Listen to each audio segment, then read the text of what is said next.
Capítulo 33. O coração de um rei. O povo me rejeitou como seu rei, mas ainda assim eu lhes dei um.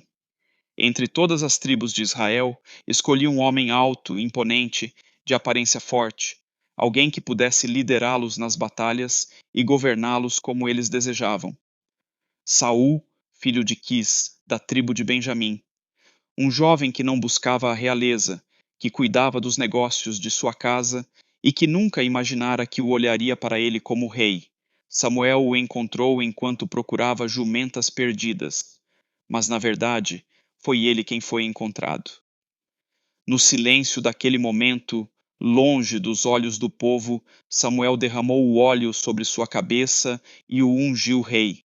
Era o começo de uma nova era para Israel, mas um rei precisa ser provado.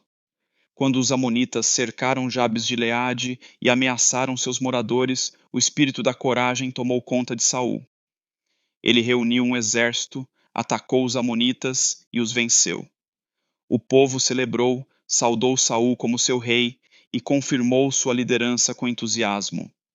Mas o tempo revelaria o que estava dentro do coração de Saul, pois um homem pode parecer forte, pode empunhar uma espada e liderar exércitos, mas o que realmente faz um rei não é sua estatura nem suas vitórias, mas sua obediência a mim.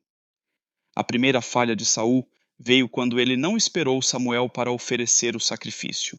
Ele olhou para o povo, viu seus soldados começando a se dispersar, sentiu o medo crescer e então decidiu agir por conta própria. Ele achou que poderia assumir o papel do profeta, que poderia moldar minhas ordens conforme sua necessidade. Samuel chegou e viu o erro. Agiste tolamente, Saul. Agora teu reino não permanecerá. O Senhor já procurou um homem segundo o seu coração, mas Saul não aprendeu. O golpe final veio quando ordenei que ele destruísse os amalequitas. Um povo marcado pela perversidade, um povo que havia tocado em Israel com crueldade. Mas Saul decidiu guardar o melhor do gado, poupar o rei Agag e fazer sacrifícios que eu não pedi. Samuel o confrontou e Saul tentou se justificar. Eu obedeci. Eu fiz o que o Senhor mandou. Apenas poupei o melhor para oferecer sacrifícios. Mas eu não quero sacrifícios quando a obediência é rejeitada. Então Samuel falou: A obediência é melhor do que o sacrifício, e atender é melhor do que a gordura de carneiros. Pois a rebelião é como o pecado de feitiçaria, e a teimosia é como idolatria. Ali, o reino de Saul foi arrancado. Eu me retirei dele, e um espírito perturbador começou a atormentá-lo.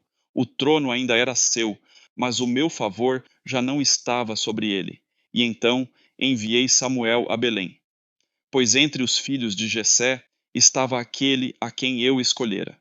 Samuel olhou para os filhos mais velhos, viu neles força, viu neles presença, viu neles aquilo que um rei deveria ser aos olhos dos homens. Mas eu o corrigi.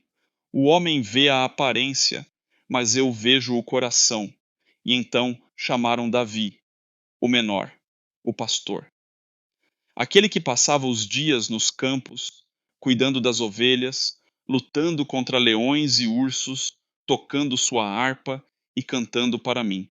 Samuel derramou o óleo sobre ele, e naquele momento meu espírito o encheu.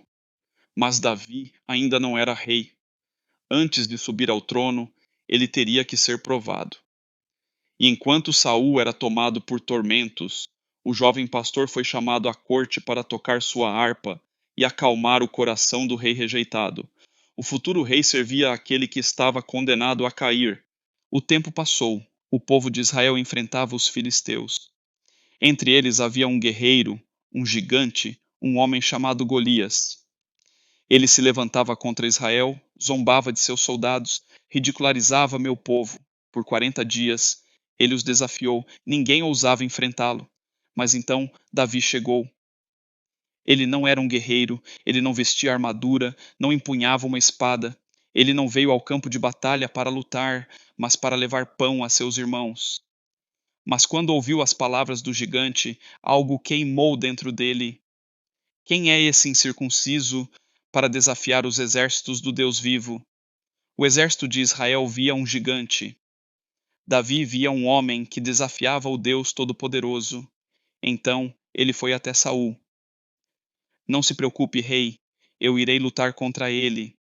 Saul olhou para o jovem pastor e tentou dissuadi-lo. Mas o coração de Davi não vacilava.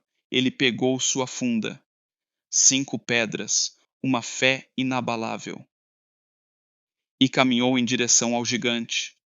Eu o observava, pois ali, naquele campo, não era apenas um menino enfrentando um guerreiro, era um rei segundo o meu coração, enfrentando o símbolo da arrogância dos homens.